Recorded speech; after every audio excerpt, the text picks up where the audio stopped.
harder or safe in cruise?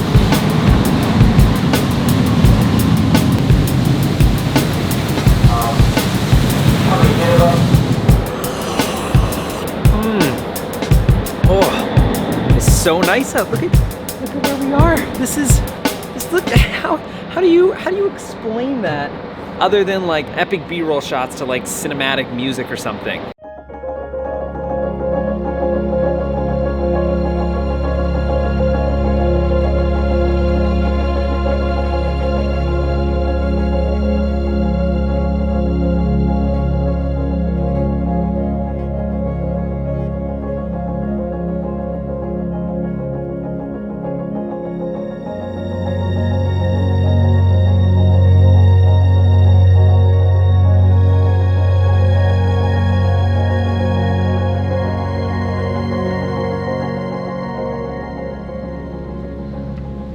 So we've been on this boat for probably about like, well, how long? Like 2-3 hours? Yeah, 3-4. 3-4 hours? 2-3 hours? Yeah, 3 to 4. A little correction. And it has been like just such an incredible ride the entire way through. Like literally every single angle here is completely stunning. And yeah, I want to kind of talk a little bit about the shooting method and why I sort of switched over my file size for this trip specifically. So I went from shooting only 1080, like 60 frames per second. I've swapped that all out and gone to shooting 4K, which I used to be completely against, but I swapped it out. I'll give you guys some benefits of why shooting, let's say something like 4K is very beneficial, and then why, you know, shooting something like 1080 is totally fine for whatever content. So figuring out what file size you guys should utilize. Now, specifically for doing this adventure type stuff and shooting a lot of nature, I've swapped over to shooting at a higher resolution, primarily for the reason that it's more versatile and I can use it for other things. I'm gonna go through a series of comparison shots for you guys to take a look at. Basically side by side, one side is 1080, the other side is 4K. Now, if you'll notice, this video is completely in 1080 because I wanted to show you the down-resed version of 4K so you can sort of compare the quality of those shots. For those of you who want to tamper, toy, and play around with some of these shots, I've added a Google Drive link to them in the description below. But anyway, let's do a comparison. Let's take a look at the side-by-sides. And then also, we're getting off the boat, so I'll finish up this tutorial in another section.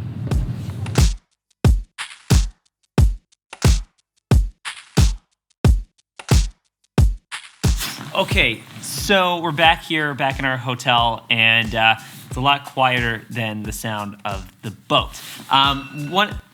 Except for the alarm clock going. What I'm gonna do is a bit of a comparison over the shots that we shot on the boat, but it's a little bit more quiet so we can sort of get away with me talking here. So, let's talk about 4K versus 1080. What is more valuable when it comes to when you're shooting, and is it really worth the extra effort in, let's say, post-production? And personally, for me, like, when it came to shooting stuff at a higher resolution, it bothered the crap out of me to film it at that sort of resolution because I knew in the edit it was going to take me so much longer. But the thing is, it's actually super valuable, and I've actually found a lot of value in shooting at a higher resolution. And for some reason, with the updates in like Premiere and with my computer, which I'll add the text and specs in the description below for those of you who are kind of curious, it works pretty well. The only time that I start to have a bit of challenge within like the edit is when I'm starting to do a lot of effects. But if let's say it's more nature-driven, or I know there's not going to be a lot of visual effects or a lot of heavy editing, I'll actually shoot at 4K because I know that resolution will help me more out in the later run. But before we get into that, let's do a bit of a comparison. Let's take a look at the two shots. One shot at 4K and the other one at 1080, and I'm gonna let your eyeballs sort of determine what looks better. Now again, this video is down-res to 1080, but I wanna see what that compressed image looks like. So looking at these two shots side by side, I want you guys to be the judge, but when we scale in the two shots, what we'll do is you'll actually start to be able to tell the detail that's being lost. And for me, personally, I love doing digital scale-ins later on in post-production. Whenever I'm working on a sequence of shots or maybe a bit of an edit, I will add keyframe markers, I'll do scale-ins, I'll add some sort of digital enhancement into the project regardless. And so if I know I'm gonna do that, maybe I need to put a warp stabilizer on it, or maybe I am gonna do little Ken Burns zoom in on some of the shots, I'll probably switch it over to 4K. Now, the other and final reason why I believe shooting at a higher resolution is valuable and where it holds some weight is what the end goal is with the project. If it is just going to live on YouTube and it is just going to be this video that's going to play on, let's say, Instagram, you probably don't need to shoot at a crazy high resolution because, yeah, it's burning up data. It's actually going to burn up a lot more card space. You're going to have to go through a lot more cards when you're shooting, and it's going to take way longer to edit because your computer is taking so much more time to process that file. But let's say you want to sell your shots as stock footage, or you want to get this to play on a big movie screen, or you're going to do so many digital enhancements like scale-ins and punch-ins later on and warp stabilizer and all that stuff, then perhaps maybe this is something that's to value, and maybe this is something that can really benefit the project that you're working on. Because like for me personally, some of the shots that I got were so epic in the locations on this trip that I would have felt super guilty not shooting it at the best and highest resolution, because I know they will be valuable in the future. Going on lots of trips like this and lots of times that I've gone on experiences in incredibly beautiful locations, one of my biggest regrets is that I didn't take enough time to capture the perfect, most beautiful resolution of that experience.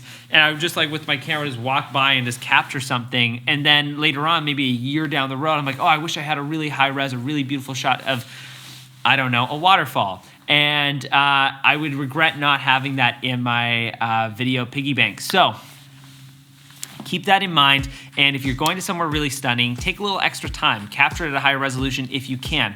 Now, here's where I'll sort of contradict what I'm saying is, like, personally as an editor, there is a lot of projects that I despise being in 4K. There's no reason for it. So understand what your end goal is before swapping over. But as you guys can tell from the footage that's playing, there is a difference between the quality of that imagery. And again, once the screen gets blown up more and more, you see that on a big screen, when you see that with some effects and stuff, you really start to tell the resolution difference. And again, it's like, what's the point of buying all of this expensive gear? Like for me, like I made a huge investment this year in buying like the 16 to 35 lens, which is like an amazing lens, but it's super expensive. And a lot of my camera gear is a lot more expensive.